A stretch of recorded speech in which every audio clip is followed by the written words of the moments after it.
Dune Awakening,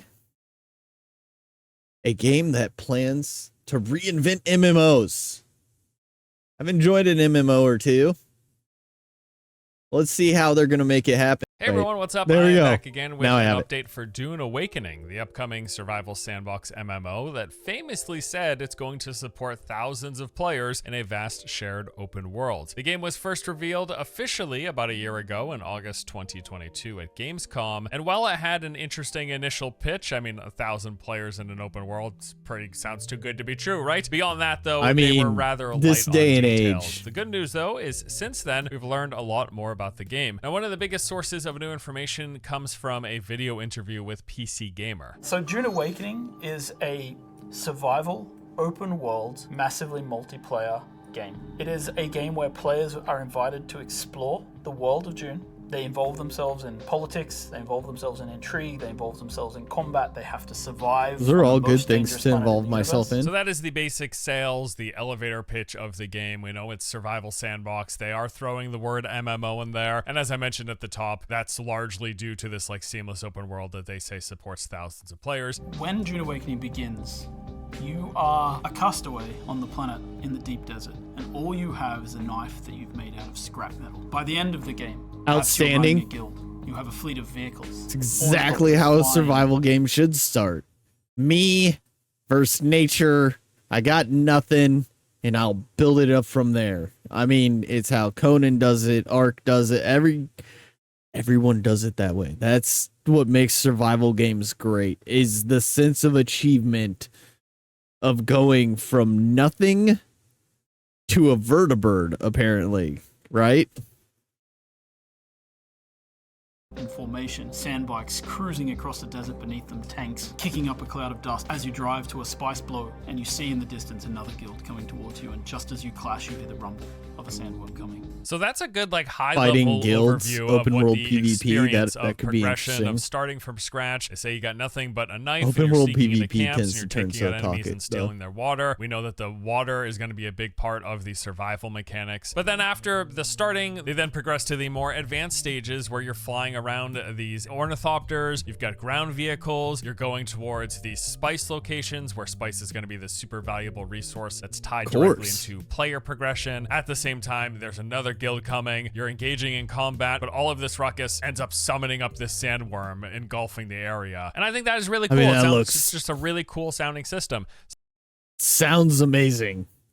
Like the fact that like open world can turn into a massive, almost world boss dungeon type fight whilst you're fighting another clan sounds amazing. Surviving on Arrakis means that you need to prepare for sandstorms. You need to find water. It's a constant threat against survival. In the beginning, it might just be water for yourself. In the end, you might need industrial levels of water because you have industrialized your base. So there you go. They touch on the Excellent. very fact. I mean, it makes sense, right? Dune, you got this big desert planet.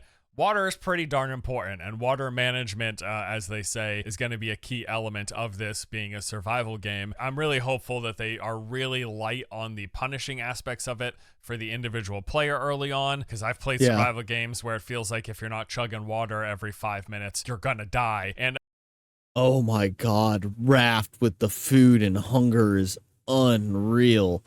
But I do understand that like as you progress, these things need to scale. So like the more items you have and the more base you have, and if you start building a clan, like you need to scale all of it up. That's super important in a game, but also when you're first starting out, things can't be so brutal that it's just a constant death loop trying to get into the first stages of the game. I don't want that to be the case, even though it could be like lore appropriate or whatever. Gameplay wise and systems wise, that kind sucks. of level of punishment can be just frustrating and annoying, getting in the way of the fun of the experience. And the storms are an important part of survival as well. You have to find shelter in the beginning. You have nothing to your name. After a while, you will have a base, and then you will build a bigger base so that does Was a big part of Conan, and I like to see it in survival games.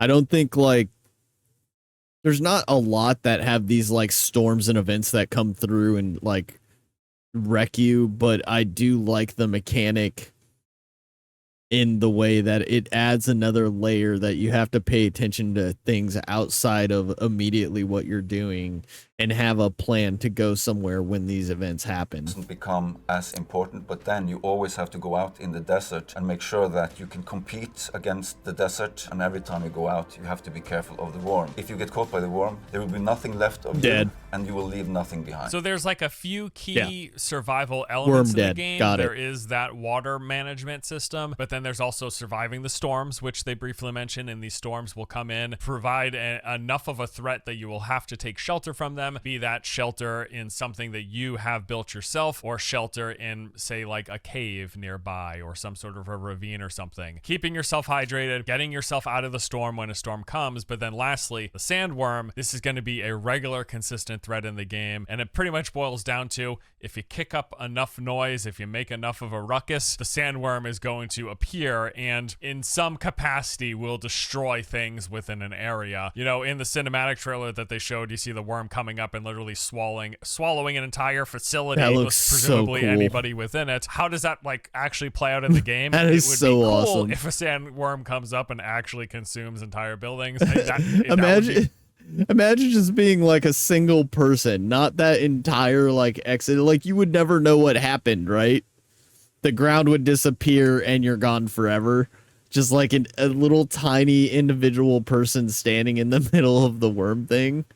Worm battles could be really amazing depending on how they're done in this game. be cool if that's something they can actually translate into the actual gameplay experience. With Dune, we have a particular focus on a style of combat that we like to call combined arms, and it takes all of the elements that players would expect from the books and the movies, and it puts them together in this great chaotic kind of experience. We have So are there vehicle classes? combat, we have abilities that you might see in the great schools in the Dune universe, we have melee combat, and we have range combat, and all of these things work together to create player So versus environment, classes. PvE kind of combat, as well as massive PvP battles for players to participate in. And it's the combination of these things that really makes it feel like sandbox combat, where players have the ability to pick their loadouts and see how they go into battle. I absolutely love the sound of this, and I actually initially, when I was first checking out this game when it was revealed last year, I don't think I realized at the time that they apparently aiming to go for something along the lines of a battlefield or of a planet side, what they call combined arms, where you have infantry combat and you have vehicular combat. You've got ranged weaponry on the infantry, but you also have like spells and abilities, and a lot of this will fit into like the lore of the Dune universe with these shields and things like las guns and different sort of weaponries.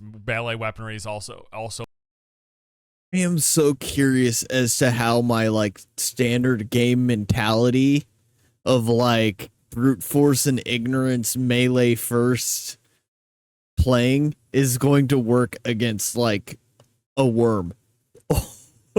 Or depending on like what other animals they have. Like ranged and shooting is always like fun, and in some games is kind of like the best way to play it, but like I love being melee and running in there and being right on top of things, and I think it's going to be very interesting to see how that is delivered. so a very important thing. 3 different tiers of engaging in combat at a large scale. You know, I'll go back to that thousands of players that they reference. Are And we then I talking see about Barbarian combined being arms, like the thousands of helicopter players pilot, fighting and with Court coming ornithopters in flying with a and tanks car going to just around, run blowing into stuff up and like infantry? Could be really, really cool though if It'd they be can actually fun. deliver. We have a broad spectrum of combat capabilities. We have melee weapons like knives and swords. We have ranged weapons.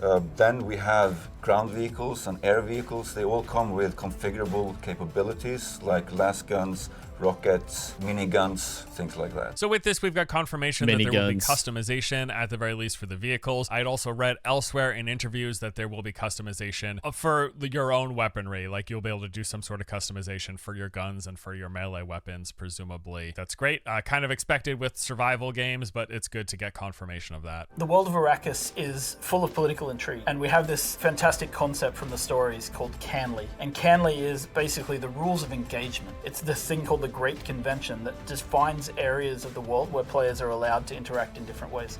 So in Dune Awakening, players will have different areas of the world that are enabled for example, full player versus player combat, and areas that are safer, patrolled by Sardaukar troops and kept safe. Players really have this sort of free opportunity within the sandbox to find So it kind of seems like the World of Warcraft territory system, where depending on what territory you're in and what faction you're in, determines how you're allowed to engage other players within certain areas of the map, which I really like because it allows people to focus on PvE and just have a non-confrontational experience if that's what they want, but it gives a way for players to seek out that more aggressive gameplay against other players.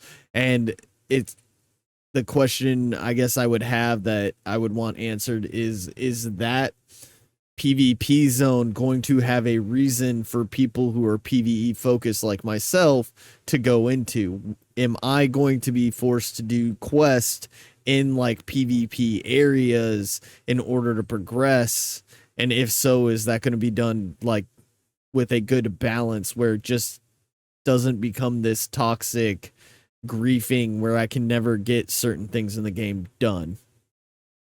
All interesting questions, but I do enjoy the way World of Warcraft did their territories in PvE servers as to how like you can move around in certain areas, and certain areas you just know you're taking a bigger risk going in there. And the locations where they can fight with each other, or to stay in the locations where they're safer, right? And that's up to the player and how they want to approach the game. So that's essentially the lore, the world exploration for what are going to be full PvP zones and zones without PvP, and players are going to be able to choose, like, for example, where you want to build up your base. Do you want to build up in a safe facility where there are troops and things are nearby protecting you from other players coming in and raiding and taking your stuff? Or do you want to go out into the wilderness where your stuff's more susceptible, but likely you will have greater and easier access to higher value resources or currencies or whatever? And they're just saying like, hey, there's a lore reason for that within the world of Dune. In Dune Awakening, we've got many different types of weapons from across the universe, drawing upon the books and the movies. Las guns, mauler pistols, we have scatter guns, pellet guns. In addition, we have all of the sort of melee weapons you'd expect to see, cryst knives and kinjals and short swords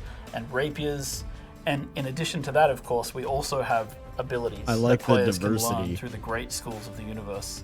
The such ability as, to change the way you abilities play. Or Bene Gesserit skills. You can fight other players wearing Holtzman shields. There's a system involved where people will want to get close because the slow blade penetrates. And so you want to use melee to get through a shield. If people don't have shields, because shields draw the sandworm, you want to make sure that you use ranged weapons. So there's a real interplay between systems, between the way that shields interact with both the world and the environment with sandworms, and also how they interact in close personal combat. Now, I'll be the first to admit, I do not intimately know the lore and history of Dune. I've had many recommendations to read the books. It's a daunting task, but it's something I hope to get around to eventually. But nevertheless, I do know Very about this daunting. whole shield system where you've got these personalized shields, which will protect you from a lot of damage and a lot of range things in particular. But then up close melee combat is susceptible to those shields. So that's a cool balancing of things. This idea, if it did in fact work in the way where you could choose to have this shield active that's going to protect you from incoming projectiles, but then you'll be super susceptible to anyone coming in within range. They'll be able to basically just go through your shield like nothing. But then at the same time, having that shield active increases the threat or the likelihood or whatever kind of mechanic that is going to determine whether or not one of those massive sandworms comes in and just completely annihilates an entire area. Anytime that you step onto the sands, It's a really good balancing mechanism. I do agree with that. I think that like everything, the way it is delivered there is a trade-off. You can use the shield, which keeps you safe from ranged attacks, but it won't protect you against close attacks, and you're running the risk of sandworms. So if you run no shield, you're safe from sandworms, safer from sandworms, but you're susceptible to those ranged attacks. So you have to like find the balance with your play style to develop what trade-off is worth it as far as protecting yourself versus going through the world. Arrakis.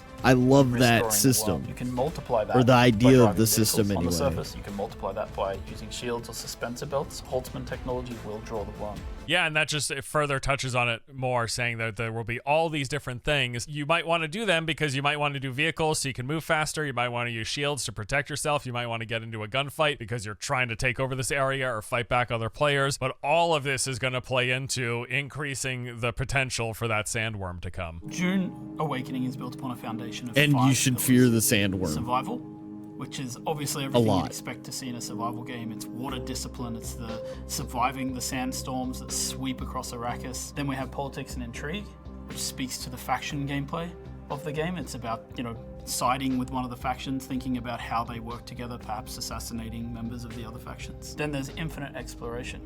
Infinite exploration, which is one of the things I'm most excited about, is how the world changes over time. We have a concept called a Coriolis storm, and when it sweeps across the landscape, the sands shift, revealing new points of interest, hiding others, making the That's game renewed every cool. week. Then we have combined arms. Combined arms is our A shifting map, and like this is true in real life if you're in like deserts and stuff like that, where sand dunes move and you don't know what's under this area or that area, and sand has this really funny way of kind of revealing and concealing things. That is such a interesting idea, that when the storms hit, it shifts the landscape to open up or close certain points of interest. That's actually really intriguing, and I want to see that mechanic in action. combination of vehicles,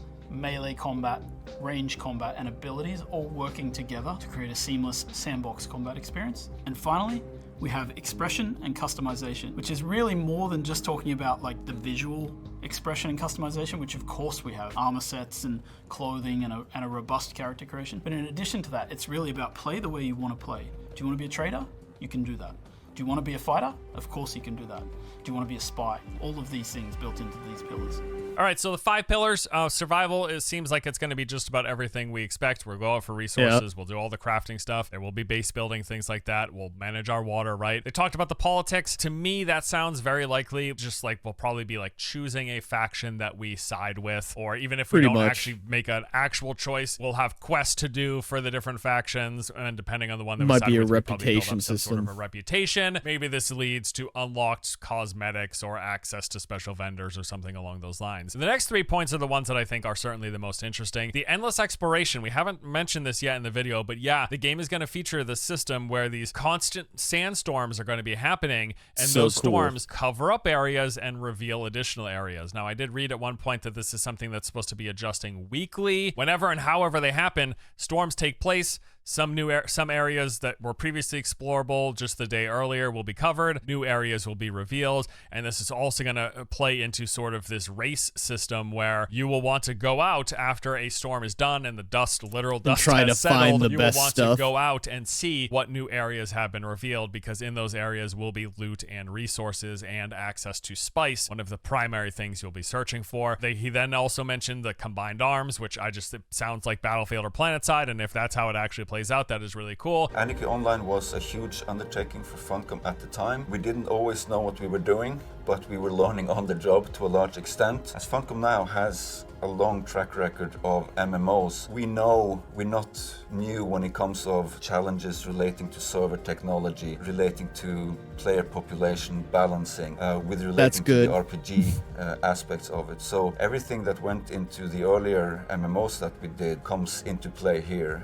We are taking it a lot further though, because we're not traditional MMO in the sense that there's combat in our game is much more second to second and intense than you would find in an MMO, for instance. So unsurprisingly here, they're just saying they're going to be leveraging their experience as a developer, as a company who has worked on many MMOs. If you're not Which is aware, good. Funcom was involved with Conan Exiles, Age of Conan, and The Secret World, to name a few MMO projects. And That's interesting. I didn't realize that these guys did Conan, but like it makes sense because I pointed out like I saw some of these mechanics from Conan Exiles. So I think Conan was well done, so that gives me a lot more hope for this game. Like it obviously establishes a kind of reputation or track record in the space, right? survival game projects that they have worked on in the past. And yes, they're going to be carrying that the lessons they learned through the lifespan of those games and the lessons they learned in development. And then also maybe that plays into the idea of them going for that much larger scale with that vast open world that supports thousands of players. Every time I hear that, I'm just like, what exactly do you mean? How exactly does that play out? But you know, it is a cool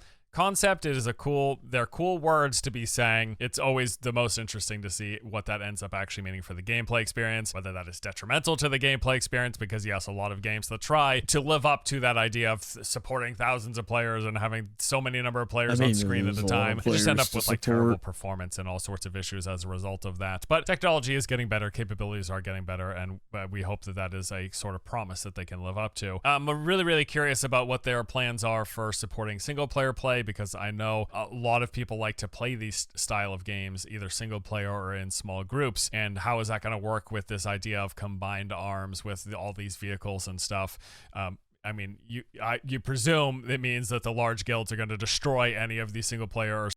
Well, I think that, you know, I actually understand this argument. I think that it's going to be harder for a solo player to do a lot of the things that they're trying to do in this world. However, I also think that if you look at it, the fact that it has the PvE versus PvP zones, solo players are going to have options to avoid the big fights in order to preserve themselves and focus on other areas and aspects of the game in their combat style.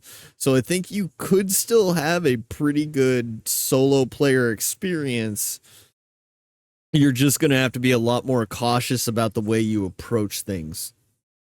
Small groups, but maybe they have ways of making it so that those players can still have an enjoyable experience and just try to avoid the roaming army of ornithopters and tanks just blowing everything up in a straight line, you know what I mean? Yeah. In our game, spice is obviously a very important mechanic, as it is in Frank Herbert's stories. As players consume spice, they unlock the ability to level up skills in the game.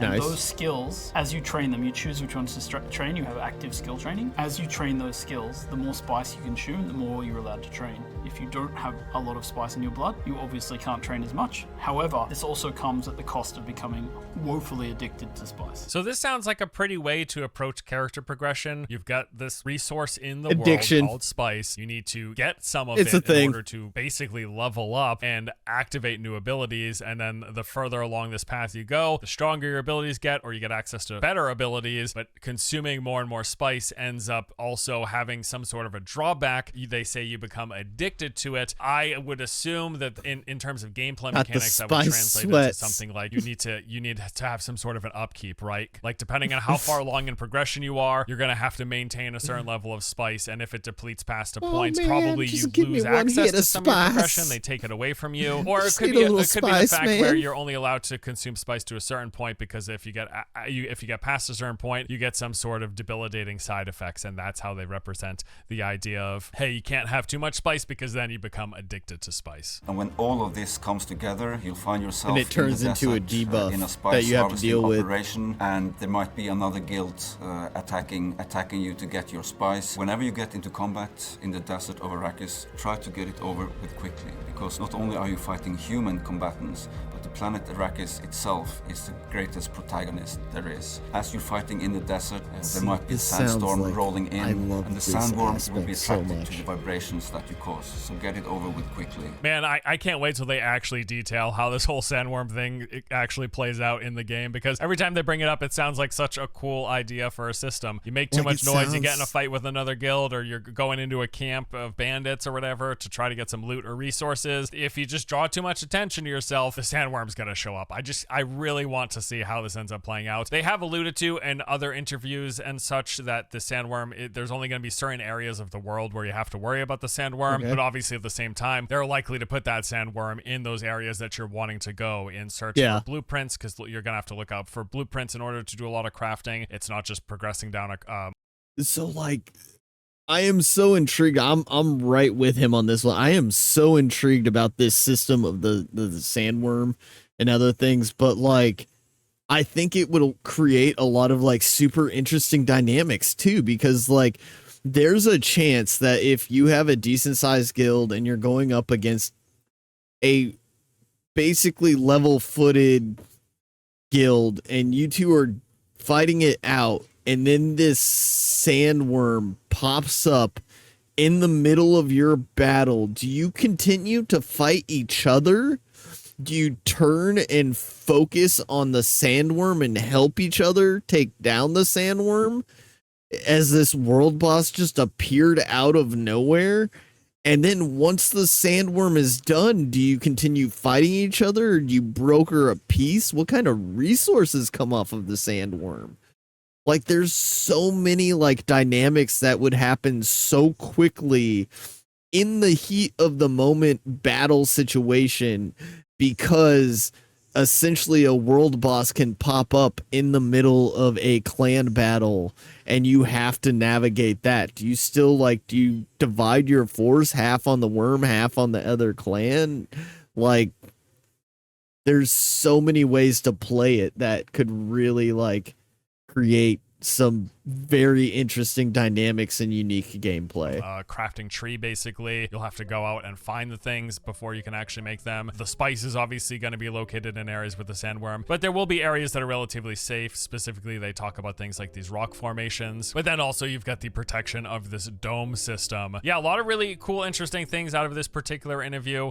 Like I said, it was a pretty darn good source of information. There was more than just this PC Gamer interview, though. Earlier in the year, the game's creative director sat down with several press outlets discussing various elements of the game, from the survival systems, its alternate history setting, and then just their broad vision for Dune Awakening. Here's some of the more interesting bits from that. They touched on the 3 primary survival systems. They said, we're very focused on a few tight core survival mechanics like shelter, sandstorm shelter in particular. Sandworms themselves are a giant threat in the world. If you walk on the sand, they will come. If you create vibrations, they will come. So you have to think about how you approach traversal in the game's world. And then obviously water. Those are the 3 key systems. Although they did mention that while there are a lot of survival elements that they want us to be thinking about, they also want to be sure to not make it overly punishing. We want players to feel these tensions all the time. We want them to be continuously thinking about, if I'm going across the open sand, I have to think about sandworms. If there's a sandstorm coming, I have to know if there's shelter nearby. If I haven't built something, I need to know where I can hide to get away from having the leeway. So we're trying to create this tension, nice. but we're also approaching it from the viewpoint of a little more accessibility, something like Valheim, where it's not like just going to kill you instantly. We have a little bit of leeway. So that tells me there will be plenty of forewarning when the sandworm is coming. That tells me if you're caught within a sandstorm, maybe it'll inhibit your movement or slowly deplete your health, but it's not going to one-shot you. And then the water system, I presume and hope it's going to be something quite a bit different. They touched on crafting as well, saying in Dune Awakening, you're actually going to be looking for specific schematics that you can use to craft specific items. For example, if you have information that a botanical testing station somewhere in the desert was experimenting with a certain kind of tech, you'll head out there to find these schematics. So the crafting is a bit more bespoke. It is a little less tech tree driven and a lot more exploration driven. So it doesn't seem like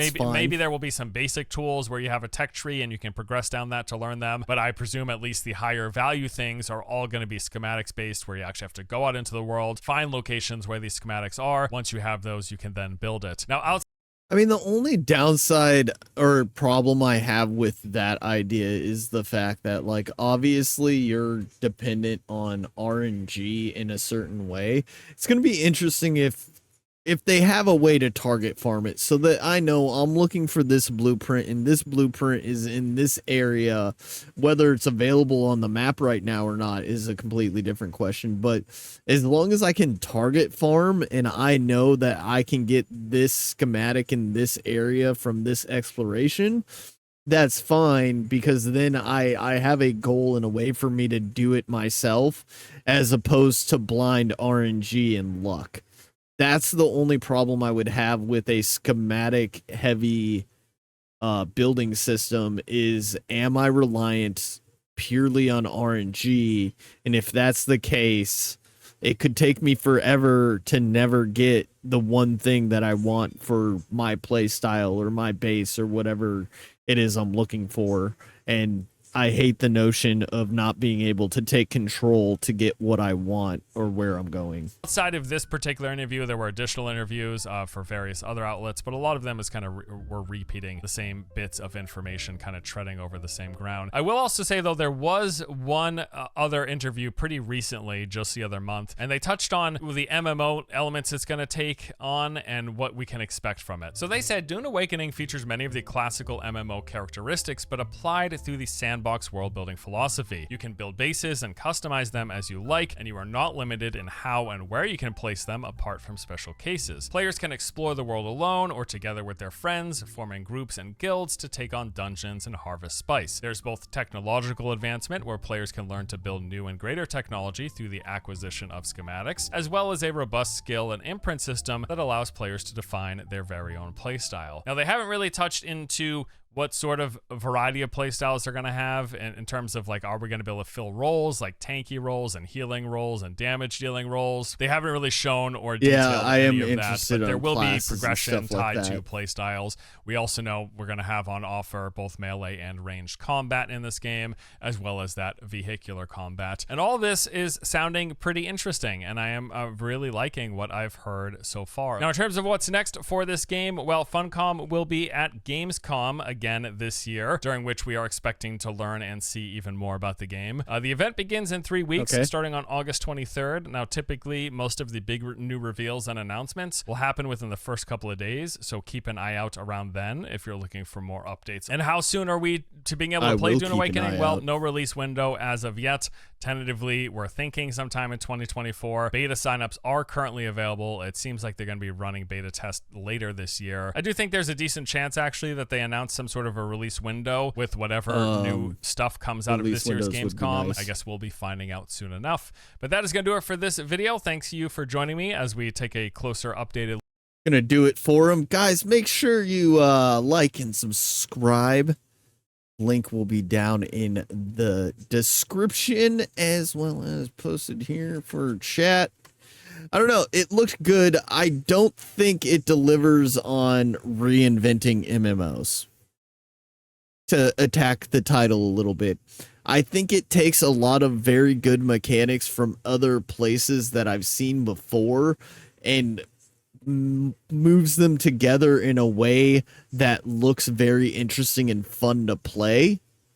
But I don't think Dune Awakening is going to reinvent MMOs, but if they deliver on what they're looking at here, it looks like a very ramped up, better version of Conan Exiles with extra features. So Dune Awakening is definitely on my radar. I'm going to be watching for GameCon and getting more information on it. But yeah, I don't think it's reinventing the MMO genre, but I think they're taking a lot of really good aspects that I want to see in a video game. Like and subscribe.